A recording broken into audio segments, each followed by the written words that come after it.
अचानक बाज ने अपना नुकीला पंजा खंजर मारने वाला की आंखों पर मारा तो इसकी भयानक चीख ने कर्ब व ज्वार को दहलाकर रख दिया।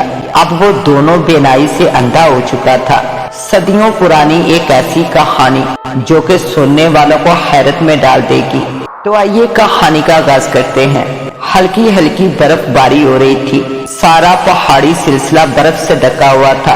वो चारों बर्फ से बचाव का मुकम्मल लिबास पहने एक दूसरे से बंधे आंखों पर ग्लासेस चढ़ाए एक चोटी की तरफ चढ़ते जा रहे थे। चोटी से थोड़ा ही नीचे एक खुली जगह पर पहुंचते ही दरमियान वाले ने एक आला सा निकाला और इस पर लगे चंद बटन दबाने से जब इसकी स्क्रीन रोशन हो गई तो वो पहाड़ी के साथ टच करके इस आले की स्क्रीन को गौर से देखता तो स्क्रीन बिल्कुल सफेद रोशनी देने लगती। तो इसने वो आला इधर ही रख दिया और बाकी तीनों की तरफ देखकर दस्ताने पहने हाथों से 2 उंगलियां बामुश्किल उठाकर इन्हें विक्ट्री का निशाना बनाकर दिखाया। तो वो तीनों तकरीबन भागते हुए इसके पास आ गए और एक दूसरे से खुशी से गले मिलने लगे। इन्होंने अपने वजनी बैग उतारकर एक छज्जेदार चट्टान के नीचे रख दिए और इसके पास बैठकर इन्होंने पानी की बोतल से चंद घूंट पानी पिया और एक दूसरे की तरफ देखकर इशारे करने लगे।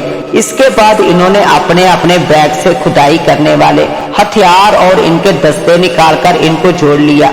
इसके थोड़ी देर बाद वो बारी बारी इस चट्टान के नीचे से बर्फ हटा रहे थे। इन्हें काफी मुश्किल पेश आ रही थी लेकिन वो लगे रहे। कुछ देर बाद बर्फ हटते ही एक गार का दहाना नजर आने लगा। इन चारों में इस गार को देखकर बिजली सी भर गई और वो चारों तेजी से बर्फ हटाने लगे। बर्फ हटाते हटाते इनमें से एक रुक गया।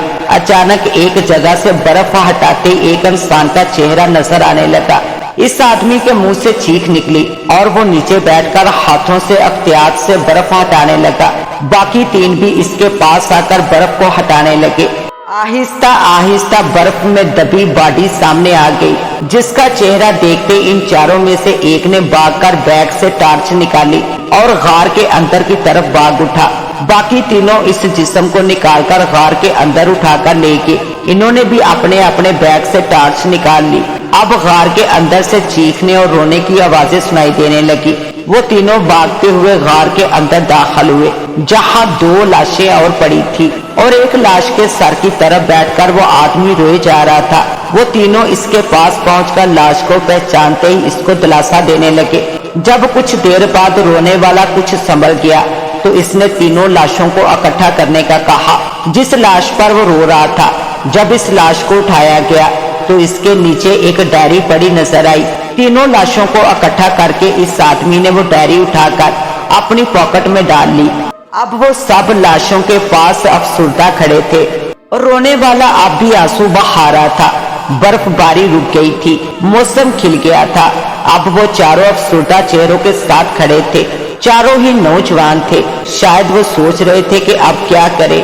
खैर चलो इनको इज्जत से दफना दें, इसने फिर कहा और वो तीनों इन लाशों को कब्रों जैसे गड्ढे खोदकर दफनाने में मसरूफ हो गए। इनको दफनाने के बाद वो चारों जो कुछ भी इनको दुआ याद थी हाथ उठाकर पढ़ने लगे। अचानक किसी बड़े परिंदे के परों की आवाज आई और फिर एक बड़ा सा बाज इनके सरों के करीब से प्रवास करता हुआ गार से बाहर उड़ता चला गया। वो चारों अचानक इस आफत से हैरान हो गए और जमीन पर बैठते चले गए। शहबाज का बाप शेरोज खान एक महम जो था। पहाड़ों पर कीमती पत्थर, बाज और नायाब परिंदे पकड़ना इसका शौक था।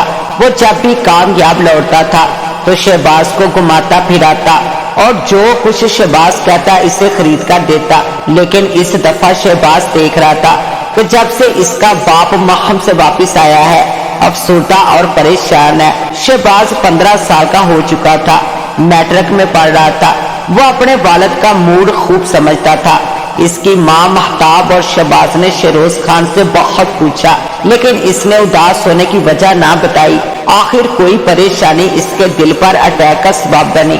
शहबाज और इसकी माँ इस दुनिया में अकेले रह गए। कुछ वक्त तो इनका जैसे तैसे गुजर गया लेकिन जब हालात तंग हुए तो शहबाज ने कोई छोटी मोटी नौकरी तलाश करना शुरू कर दी। इसने चाय के होटल और बड़ी दुकानों पर नौकरी की लेकिन इसने पहले कभी काम नहीं किया था। इसलिए इसके हाथों पर छाले पड़ गए, जिन्हें देखकर इसकी मां रो पड़ी और इसे दूसरे शहर एक चमकदार बड़ा सा पत्थर जो कि बहुत ही कीमती नजर आता था देकर शिरोज खान के एक सुनार दोस्त के पास भेज दिया। ये लो बेटा, तुम्हारे बाप ने मुश्किल वक्त के लिए दिया था, हो सकता है इससे कुछ अच्छे पैसे मिल जाए तो कोई छोटा सा कारोबार शुरू कर सको। शहबाज ने वो पत्थर इससे पहले कभी नहीं देखा था।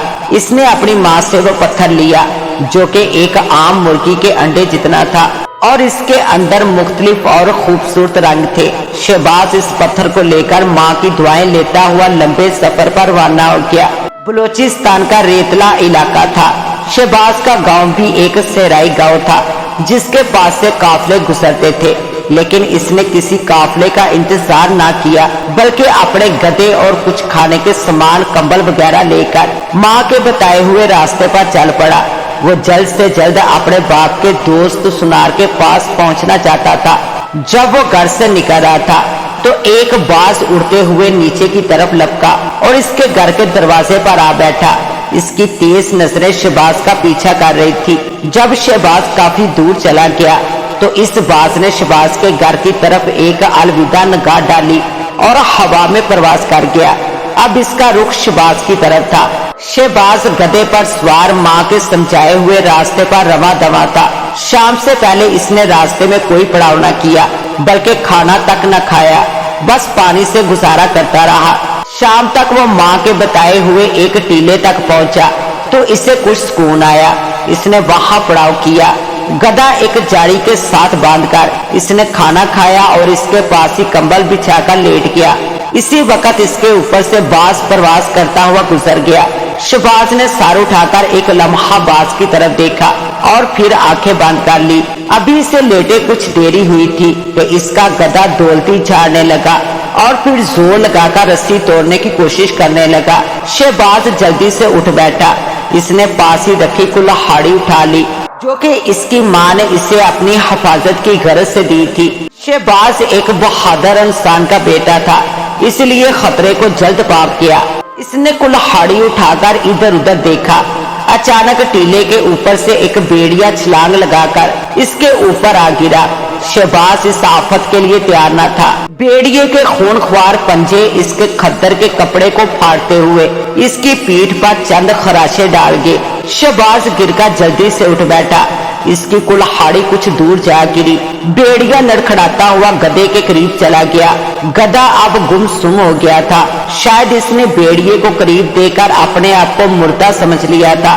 शहबाज ने जब ये सूरत हाल देखी तो वो परेशान हो गया, क्योंकि गधा ना सिर्फ इसके सफर की सवारी था बल्कि वो इसके सफर का साथी भी था। भेड़िया कभी गधे की तरफ देखता और कभी शहबाज की तरफ खूनख्वार दांत निकालता। शहबाज ने एक बहादुराना कदम उठाया और कुल्हाड़ी की तरफ छलांग लगाई। इधर भेड़िया भी इस पर झपटा। इसी वक्त फिजा में बाज की चीखने की आवाज गूंज उठी। बाज किसी फाइटर जहाज की तरह भेड़िए पर हमला आवर हुआ और इसकी एक आंख को नुकसान पहुंचाता हुआ ऊपर उठ गया। भेड़िया अचानक इस हमले से संभल ना सका और अपनी दाई आंख जाया करवा बैठा। आंख जाया होते ही इसके मुंह से कान फाड़ने वाली आवाजें निकलने लगी। इधर शहबाज ने कुल्हाड़ी उठाकर इस पर हमला कर दिया। भेड़िया बाज के वार से संभल भी न पाया था कि कुल्हाड़ी इसकी पीठ पर लगते ही अंदर दंस गई। इसी वक्त बाज ने भेड़िए की दूसरी आंख को निशाना बनाया और अपने खूनख्वार पंजे इसकी दूसरी आंख में मारकर प्रवास कर गया। भेड़िया चकराते हुए रेत पर लोट पोट होने लगा। शहबाज ने बाज की तरफ मेहरबान नजरों से देखा, क्योंकि वो इसका मौसम था। वैसे भेड़िए को अकेले काबू करना शहबाज के बस में ना था। गधा रस्सी तोड़ाने के लिए फिर से जोर लगाने लगा तो शहबाज ने आगे बढ़कर गधे की गर्दन पर प्यार से हाथ मारकर इसे शांत किया। इसके चंद लम्हे बाद ही शहबाज ने पड़ाव उठा लिया। अब वो कहीं आगे पड़ाव करना चाहता था। अब बाज इसके साथ था। कभी इसके कंधे पर बैठ जाता तो कभी इसके ऊपर इनके साथ साथ उड़ता। और रात के आखिरी पहर बस्ती की एक छोटी सी सराय में शहबाज ने कुछ घंटों के लिए आराम किया और फिर वहां से सराय के मालिक से आगे का रास्ता मालूम करके फिर से चल पड़ा। और रास्ते में फिर रात आई, लेकिन इस दफा वो चौकस रहा और कुछ घंटे आराम करके चल पड़ा। बाज इसके साथ साथ था। शहर में दाखिल होने से पहले शहबाज को 2 ठग मिल गए। थोड़ा ही रास्ता वो शहबाज के साथ चले और इसे किसी तरह लूटने का प्रोग्राम बनाने ही वाले थे कि एक पुलिस गश्त पार्टी इस तरफ आ गई। सुबह का वक्त था। इन ठगों ने भागने में ही आफियत जानी, लेकिन इतना अच्छा शिकार जाने का दुख इन्हें बार बार हो रहा था। शहबाज शहर में दाखिल हो गया और अपने वालिद के दोस्त अमीरुद्दीन सुनार का घर जल्दी तलाश कर लिया, क्योंकि वो इस शहर का मशहूर सुनार था। अमीरुद्दीन ने शहबाज को खुश दिली से खुशामदीद कहा और जब इसे पता चला कि इसका दोस्त शहबाज का बाप इस दुनिया को छोड़कर जा चुका है तो इसे सच में बहुत अफसोस हुआ। शहबाज तुम आराम करो, सफर से काफी थक गए हो, इसके बाद बाकी बातें करेंगे। ये कहकर अमीरुद्दीन ने अपनी बेटी शाहाना को आवाज दी, जो कि खूबसूरत और सुलझी हुई बतूनी लड़की थी। शाहाना बेटा, शहबाज को कोने वाला कमरा दिखा दो और इसकी सफाई वगैरह भी देख लेना। अमीरुद्दीन ने अपनी बेटी से कहा तो इसने मुस्कुराकर शहबाज की तरफ देखा। ठीक है अब्बा जान। शाहाना ने शहबाज को इसका कमरा दिखाया और फिर इसके साथ इसका थोड़ा सा सामान भी अंदर रखवाने लगी। साथ ही वो चपड़ चपड़ बातें भी कर रही थी, यही कि वो कहाँ से आया है, क्यों आया है, क्या इसके पास सोना है जो इसके अब्बू को बेचना चाहता है, वगैरह वगैरह। लेकिन शहबाज जब इसकी बातों के जवाब में खराटे भरने लगा तो इसे अपनी हमाकत का एहसास हुआ और वो मुस्कुराते हुए शहबाज की तरफ घूरते हुए बाहर चली गई। शाम को शहबाज का लाया हुआ पत्थर अमीरुद्दीन हाथों में उल्ट पलट कर देख रहा था और किसी गहरी सोच में था। आखिर इसने सर झटका, शायद वो किसी फैसले तक पहुंच चुका था। शहबाज बेटा, बात यह है कि ये पत्थर बहुत ही कीमती है और मैं नहीं समझता कि यहाँ इसकी कोई कीमत तुम्हें मिल सके। शहबाज अमीरुद्दीन की बात सुनकर परेशान हो गया कि अब वो क्या करेगा, क्योंकि वो तो बड़े बड़े ख्वाब देकर आया था। हाँ, ऐसा है कि तुम इस पत्थर को अपने पास हिफाजत से रखो, तुम 2 ही घर के फर्द हो, तो ऐसे करो कि अपनी माँ को भी साथ ले आओ। यहाँ घर मिलना कोई मुश्किल नहीं, तुम मेरे साथ आकर सोने और जोहरात का काम सीखो। मुझे भी इन दिनों एक शागिर्द की अशद जरूरत है और तुम्हारी भी जरूरियत पूरी होती रहेगी और काम भी सीख लोगे। शहबाज को अमीरुद्दीन की बात अच्छी लगी, लेकिन वो अपनी माँ से बात करना चाहता था। 2-3 दिन वो शाहाना के साथ घूम फिर कर शहर के तफरीह मुकाम देखता रहा। दोनों ने खूब शरारतें की। शहबाज का दिल नहीं चाह रहा था कि वो वहाँ से एक दिन के लिए भी जाए, लेकिन जाना भी जरूरी था। दोनों ने आंखों में आंसू भरकर अलविदा कहा। शहबाज एक काफले के साथ गया और कुछ दिनों बाद अपनी अम्मी और घरेलू जरूरत का सामान गधे रेड़े पर लादकर वापिस अमीरुद्दीन के पास पहुंच गया। इसकी वालिदा ने अमीरुद्दीन और इसके घर वालों का शुक्रिया अदा किया कि इन्होंने मुश्किल वक्त में इन लोगों का साथ ना छोड़ा। बहन कैसी बातें करती हैं, शेरोज खान मेरे बचपन का दोस्त था, मैं इस मुश्किल घड़ी में इसकी फैमिली को कैसे छोड़ सकता हूँ, अमीरुद्दीन ने गमज़दा लहजे में कहा। इसके बाद अमीरुद्दीन और शाहाना इन दोनों को छोड़ने इनके किराए के घर तक गए, जिसका किराया अमीरुद्दीन ने अपने ज़िम्मे लिया था। अमीरुद्दीन चाचा कह रहे थे कि ये जो पत्थर हमारे पास है बहुत कीमती है, अगर आप इजाजत दे तो मैं इसे किसी बड़े शहर बेचने के लिए जाऊं। शहबाज ने अम्मी के साथ खाना खाते हुए कहा, नहीं बेटा, इस पत्थर को संभाल कर रख लेते हैं। अमीरुद्दीन भाई ने इतनी नेकी की है तो तुम्हें चाहिए कि दुकान पर इनका हाथ बटाओ और दिल लगाकर काम सीखो। और फिर शहबाज दिल लगाकर काम सीखने लगा। एक तो इसकी जरूरत थी, दूसरा इसे काम सीखने की लगन थी और तीसरा शाहाना चाहती थी कि शहबाज इसके बाप के सामने सुरखरू हो। वो 4 घुड़सवार थे, मुंह पर कपड़ा बांधे, कंधों पर राइफल लटकाए, सहरा की रेत छाड़ रहे थे। जब भी कोई रास्ते में बस्ती आती वो वहाँ से किसी खान के बारे में लोगों को इसका हुलिया बताकर मालूमात लेते, लेकिन शायद खान को वहाँ कोई ना जानता था। मुझे तो ऐसा लगता है कि इसने बाबा को अपना गलत पता बताया हुआ था। एक घुड़सवार ने बाकी तीनों की तरफ देखते हुए कहा। आगे से इन्होंने सर हिला दिए और फिर वो आपस में मशवरा करने लगे कि अब किस तरफ जाना चाहिए। जब इनका आपस में तय हो गया तो इन्होंने घोड़े एक तरफ दौड़ा दिए। शहबाज ने 5 साल के अरसे में हीरे जवाहरात और सोने के बहुत से काम बहुत अच्छी तरह सीख लिए। उस दिन शहबाज इसकी अम्मी बहुत ही खुश थे और दूसरी अमीरुल दीन इसकी फैमिली बल्कि खास तौर पर शाहाना बहुत खुश थी। शहबाज अब तुम तो सुनार बन गए हो, अपनी अम्मी को मेरे रिश्ते के लिए भेजो ना। जरा सब्र, अब इतनी भी क्या जल्दी है, मुझे जरा सोने के जेवरात बनाना तो अच्छी तरह से सीखने दो।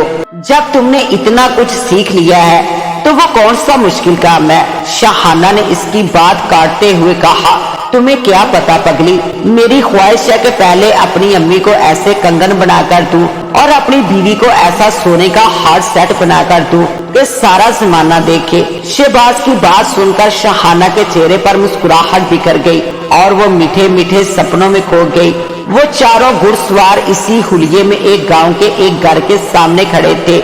आप लोग जिस खान को ढूंढ रहे हैं ये इसी का घर है। इनके सामने खड़े एक बूढ़े आदमी ने घर की तरफ इशारा करते हुए कहा, लेकिन बाबा यहाँ तो ताला लगा हुआ है। इन चारों में से अगले वाले ने, जो कि इनका सरदार लगता था, दरवाजे की तरफ इशारा करते हुए कहा, बेटा तुम चारों ने अपने आप को खान का दोस्त कहा है, लेकिन तुम लोग तो इससे काफी कम उम्र हो और फिर तुम कैसे दोस्त हो। तुम्हें ये तक नहीं पता कि खान फौत हो चुका है, इससे तो फौत हुए भी 5 साल ऊपर हो गए हैं। बूढ़े आदमी ने हैरत से इनकी तरफ देखते हुए कहा। वो चारों एक दूसरे की तरफ देखने लगे कि अब क्या जवाब दे। बाबा ये बहुत लंबी बात है, हम लोग भी 5-6 साल बाद ही इस तरफ आए हैं, बस इन सालों में हमारी मुलाकात ना हो सकी इसलिए हमें नहीं पता। इन्होंने बाबा को मुतमिन करने के लिए चंद और बातें बनाई और फिर इससे खान के बीवी बच्चों के बारे में पूछा। वो लोग तो इसके फौत होने के कुछ माह बाद ही यहाँ से चले गए थे और मुझे नहीं पता कि वो कहाँ गए। ठीक है बाबा, आपकी बड़ी मेहरबानी, आपने हमारी इतनी मदद की। ये कहकर वो चारों बाबा को सलाम करके एक तरफ घोड़े बढ़ा ले गए, जबकि बाबा ने इन लोगों को कुछ देर इसके पास आराम करने के लिए कहा, लेकिन वो जल्दी में है का बहाना करके चले गए। जब घोड़े हल्का दौड़ते हुए एक सिमत जाने लगे तो खान के घर में लगे एक बेरी के बड़े से दरख्त पर बैठा बास इन लोगों को घूर रहा था। इनके जाते इसने इनके पीछे एक उड़ान भरी और फिर वापिस आकर बेरी पर बैठ गया। शहबाज जब रात बिस्तर पर सोने लगा तो कपड़े बदलते हुए इसे ऐसा लगा जो कपड़े इसने पहने हैं इनकी जेब में कुछ कागज हैं। इसने जल्द से जेब के अंदर हाथ डाला और वो कागज निकाल लिए। ये कपड़े आज इसकी अम्मी ने एक बॉक्स में से निकाले जो कि शहबाज का बाप रात को पहनकर सोता था। शहबाज ने जब वो सूट देखा तो इसे अपने बाप की याद आई और इसने वो सूट रात पहनने के लिए ले लिया और अब इसी सूट की जेब में से चंद कागज निकल आए थे जिन पर पेन से कुछ लिखा हुआ था। इसने लिखाई पहचान ली जो कि इसके बाप की थी। शहबाज चारपाई पर चढ़कर इन कागजों को तरतीब देकर पढ़ने लगा। शहबाज मेरे बेटे, जो कुछ मैं लिख रहा हूँ, अगर ये कागजात तुम्हें मिल गए तो इन्हें गौर से पढ़ना। किस्सा कुछ ज्यादा लंबा नहीं है। तुम जानते हो कि मैं और अरबाज दोस्त है और हम एक ही काम करते हैं। अरबाज को एक पहाड़ी आदमी मिला। कैसे मिला, कहाँ से मिला, ये लंबी कहानी है। इस पहाड़ी आदमी ने हमारे साथ एक कीमती परिंदों को पकड़ने की मुहिम में काम किया तो इसे हमारा तरीका बहुत पसंद आया। इस कामयाबी से वापसी पर तूर खान ने पहाड़ी आदमी ने हमें एक खजाने के बारे में बताया जो कि इनके पहाड़ी इलाके की एक पहाड़ी गार में था। इसकी बात सुनकर हम लोग इस खजाने की तलाश के लिए प्लान बनाने लगे।